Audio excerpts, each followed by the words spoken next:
Pernah nggak sih kamu ngerasain benci sama seseorang, tapi di saat yang sama kamu juga ngehormatin dia? Kamu pengen balas dendam, tapi kamu juga ngerasa berhutang budi sama dia. Nah, itulah yang terjadi di film Korea ini, The Tiger, An Old Hunter's Tale. Sebuah film yang bikin saya speechless di setiap adegannya. Ini bukan cerita tentang good guy versus bad guy. Ini tentang dua makhluk yang terikat oleh tragedi, yang saling membenci tapi juga saling menghormati.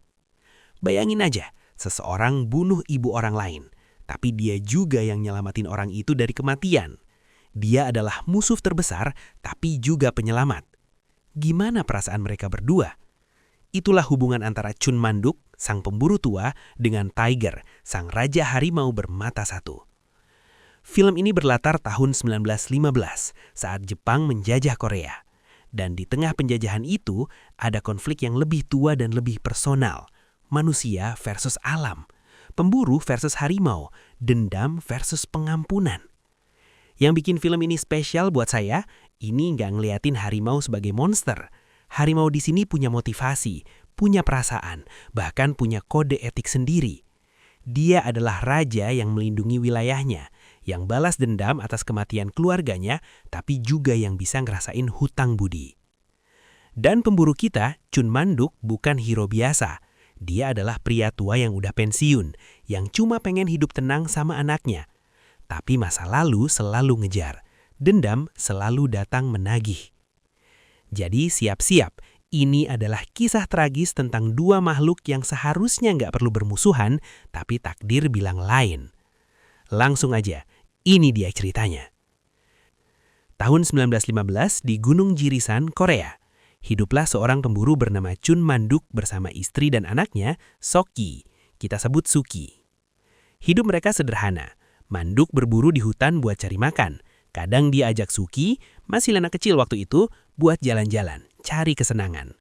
Mereka bahagia. Meski serba kekurangan, mereka punya keluarga yang utuh. Sampai suatu hari terjadi insiden yang mengubah segalanya. 10 tahun ke depan, penjajahan Jepang di Korea makin meluas. Ada seorang petinggi militer Jepang bernama Maizono yang punya hobi unik, ngoleksi hewan buruan. Dia jadiin pajangan, utuh atau cuma bagian tubuhnya aja. Tapi koleksinya yang udah banyak itu belum cukup. Dia pengen satu lagi, harimau bermata satu, bertubuh besar, sang raja harimau. Perburuan udah berkali-kali dilakukan. Hasilnya gagal melulu. Banyak anak buahnya yang mati, tapi harimau itu tetap gak tertangkap. Maizono makin frustasi. Dia tekan anak buahnya Ryu buat segera tangkap harimau itu, apapun caranya. Ini adalah obsesi yang berbahaya. Maizono gak butuh harimau itu buat bertahan hidup. Dia cuma pengen jadi pajangan. Dia ngelihat makhluk hidup sebagai trofi, bukan sebagai bagian dari alam. Ryu dan pemburu lokal suruhannya mulai nyari harimau di hutan Jirisan.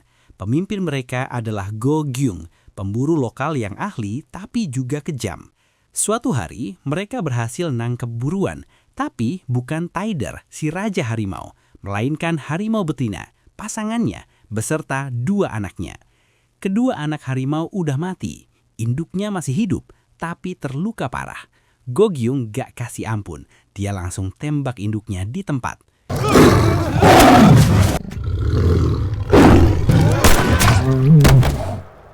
Tapi mereka gak tahu, Tiger melihat semuanya.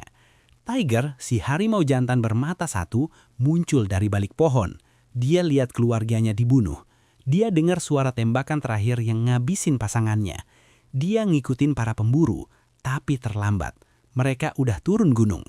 Dan di saat itu, dendam Tiger dimulai.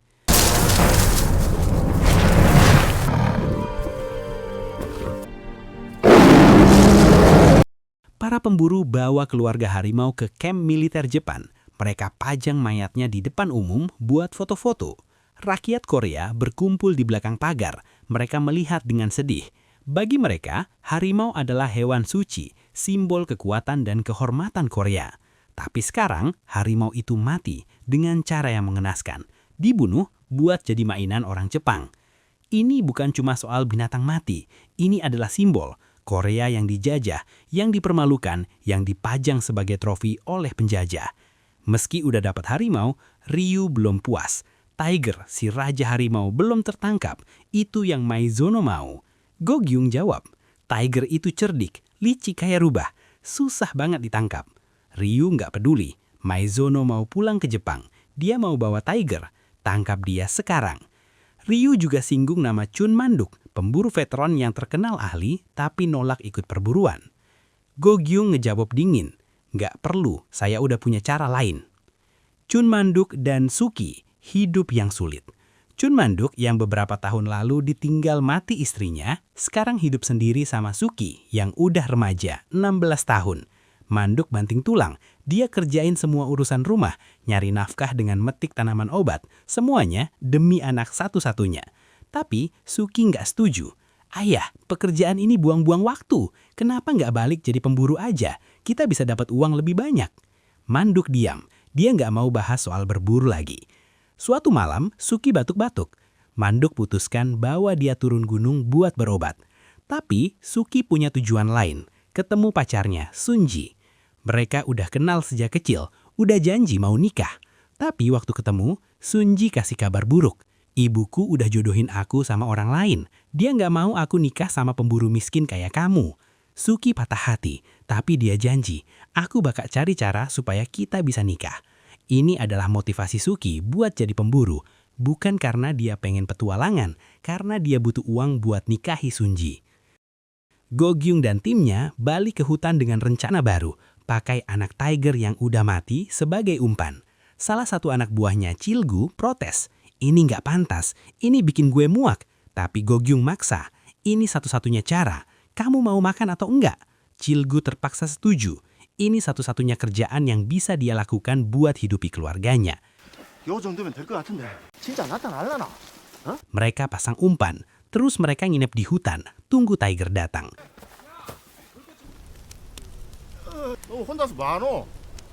Tengah malam, mereka dengar suara, tapi ternyata cuma kawanan serigala. Dan yang lebih parah, Tiger udah ngambil anaknya dari jebakan. Dia lolos. Go-gyung kesel banget. Dia sadar dia butuh bantuan pemburu pengalaman, Chun Manduk. Keesokan harinya, Go-gyung dan Chilgu datengin Manduk. Bantu kami, imbalannya besar. Manduk menolak tegas. Gue udah tua, udah lama nggak berburu. Go-gyung nyinggung kematian istri Manduk. Tiger yang bunuh istrimu. Kamu nggak mau balas dendam? Manduk diam. Dia ingat kejadian itu, tapi dia tetap nolak. Setelah mereka pergi, Manduk kembali teringat kenangan pahit masa lalu. Dulu, Tiger meresahkan desa. Dia mangsa ternak warga. Warga berburu Tiger, tapi banyak yang mati. Suatu hari, Manduk berburu di hutan. Dia lihat sosok di kegelapan. Dia kira Tiger. Dia tembak. Ternyata itu istrinya. Dia salah sasaran. Dia bunuh istrinya sendiri. Dan yang lebih tragis, Tiger waktu itu ada di belakang Manduk. Tiger bisa bunuh dia, tapi enggak.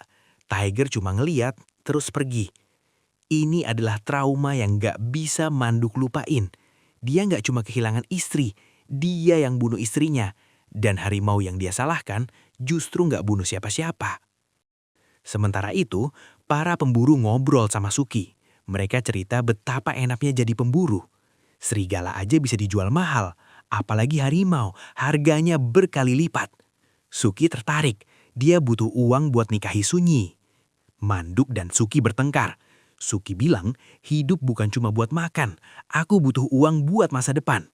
Manduk marah, saya nggak mau kehilangan kamu gara-gara harimau. Tapi Suki nekat. Dia bergabung sama tim pemburu tanpa izin ayahnya. Ryu nerima Suki dengan senang hati, bahkan kasih dia senjata. Manduk sadar Suki udah pergi. Dia panik, dia tahu ini yang paling dia takutin. Perburuan dimulai dengan strategi baru, bagi jadi dua tim. Tim pertama, Go-gyung dan pemburu profesional, tunggu di jebakan. Tim kedua, tentara Jepang dan pemburu lokal termasuk Suki, bikin keributan buat ngarahin Tiger ke jebakan. Tapi rencana gagal total. Tiger nggak takut sama keributan, dia justru nyerang balik. Tiger ngamuk. Dia cabik-cabik tentara Jepang dan pemburu. Darah berceceran, mayat bertumpukan. Suki lari ketakutan, tapi Tiger kejar dia. Cakarnya nyabet badan Suki, lukanya parah. Adegan ini brutal banget karena Tiger nggak cuma bunuh, dia murka. Dia balas dendam atas kematian keluarganya. Tim pertama dengar keributan, mereka lari ke sana, tapi yang mereka temuin cuma mayat bertumpuk. Guok Yung sadar, Tiger lagi menuju jebakan mereka, tempat anak Tiger yang mati dijadiin umpan. Guok Yung lari balik ke jebakan. Di tengah jalan, kakinya tersangkut sesuatu. Dia lihat ke bawah. Suki tergeletak dengan luka parah. Suki mohon dengan suara lirih, "Tolong, aku." Tapi Guok Yung meninggalkan dia. Dia pilih kejar Tiger daripada nolong Suki. Begitu sampai jebakan, Guok Yung kecewa lagi. Tiger udah kabur bawa anaknya, tapi dia tahu Tiger juga terluka. Cilgu ingat Suki. Suki mana? Guok Yung pura-pura nggak tahu. Cilgu nemuin pistol Suki berlumuran darah. Dia marah. "Kamu ninggalin dia. Kamu yang bawa dia ikut." Suki yang masih hidup tapi terluka parah dibawa kawanan serigala ke sarang mereka. Serigala mulai menyabik-nyabik tubuhnya pelan-pelan sementara Suki masih sadar. Tiba-tiba Tiger muncul. Dengan satu auman, serigala-serigala itu lari ketakutan. Tiger duduk di samping Suki, ngeliat dia pelan-pelan mati. Kenapa Tiger nyelamatin Suki dari serigala? Kita nggak tahu pasti. Tapi mungkin Tiger ingat, ini anak dari Manduk, orang yang dulu nyelamatin dia. Manduk akhirnya nemuin Suki, tapi udah terlambat. Suki udah jadi mayat. Dan Tiger masih di sana, duduk di samping mayat Suki kayak lagi berduka. Manduk melihat Tiger, matanya berkaca-kaca. Amarah, kesedihan, penyesalan semua campur jadi satu. Tapi dia nggak nembak Tiger. Mereka cuma saling tatap. Dua makhluk yang sama-sama kehilangan keluarga, yang sama-sama menderita. Manduk teringat kenangan jauh di masa lalu, sebelum istrinya mati. Dulu, Manduk lagi berburu. Dia diserang tigress betina. Terpaksa dia bunuh tigress itu. Ternyata tigress itu adalah induk dari dua anak harimau kecil. Salah satunya Tiger. Guok Yung mau bunuh kedua anak harimau itu, tapi Manduk tegah. Mereka masih kecil, biarkan mereka hidup. Manduk bawa kedua anak harimau ke tempat aman. Dia lepas mereka, dan secara rutin dia bawain makanan buat mereka. Dari sini kita tahu, hubungan Manduk dan Tiger itu rumit banget. Di satu sisi, Tiger punya dendam, Manduk bunuh ibunya. Di sisi lain, Tiger punya utang budi, Manduk yang biarin dia hidup dan kasih makan. Dan mungkin itulah kenapa Tiger nyelamatin Suki dari serigala, sebagai bentuk pembayaran hutang. Tapi tetap aja, Tiger juga yang pertama kali nyerang Suki. Jadi ini bukan soal baik atau jahat, ini soal survival dan dendam yang gak pernah selesai. Dengan kematian Suki, Manduk berubah total. Wajahnya menggambarkan perasaan campur aduk, sedih, menyesal, marah, takut. Sedih karena ditinggal anak satu-satunya, menyesal karena dulu gak bunuh Tiger pas masih kecil, marah karena penyebab kematian Suki ada di depan matanya. Tapi dia nggak bisa ngelakuin apa-apa saat itu.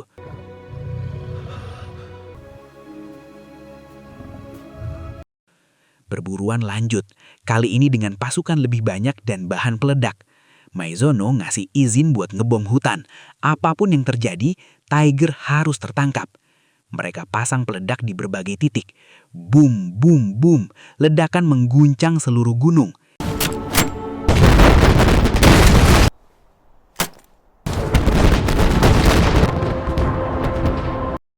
Hewan-hewan lari ketakutan, dan Tiger yang bersarang di gua puncak gunung terpancing keluar. Tiger turun gunung dengan amarah penuh. Dia serang tentara Jepang, bunuh satu persatu dengan brutal.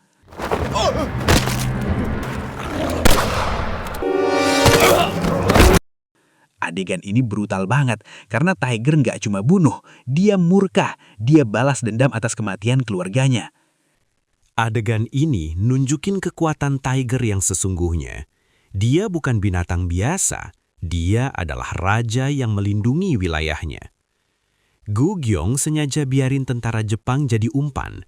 Dia kesal sama Jepang yang selama ini nganggap remeh dia.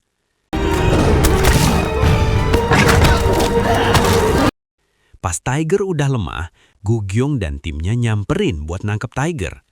Tapi Tiger masih bisa lawan. Tiger nyerang Gu Gyong, bunuh dia di tempat. Gu Gyong mati dengan cara yang tragis, dibunuh oleh harimau yang dia remehkan.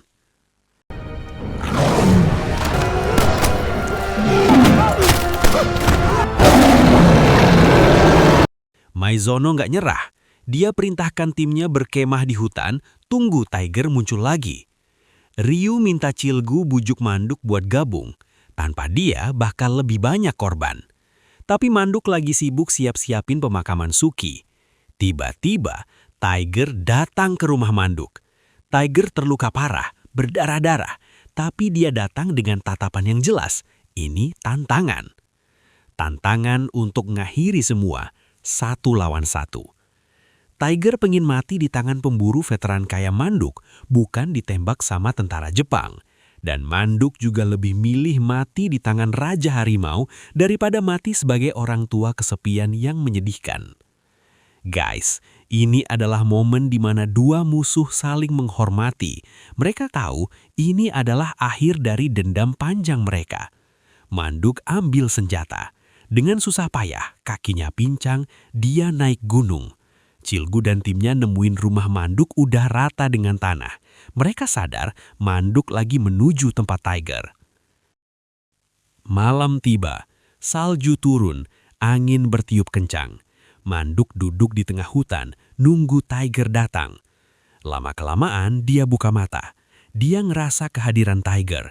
Tiger keluar dari balik pohon, perlahan dengan luka di sekujur tubuhnya. Mereka saling tatap. Manduk berdiri, dia kasih hormat kayak kesatria yang mau duel. Tiger juga kasih hormat dengan cara dia, mengaum pelan. Pertarungan dimulai.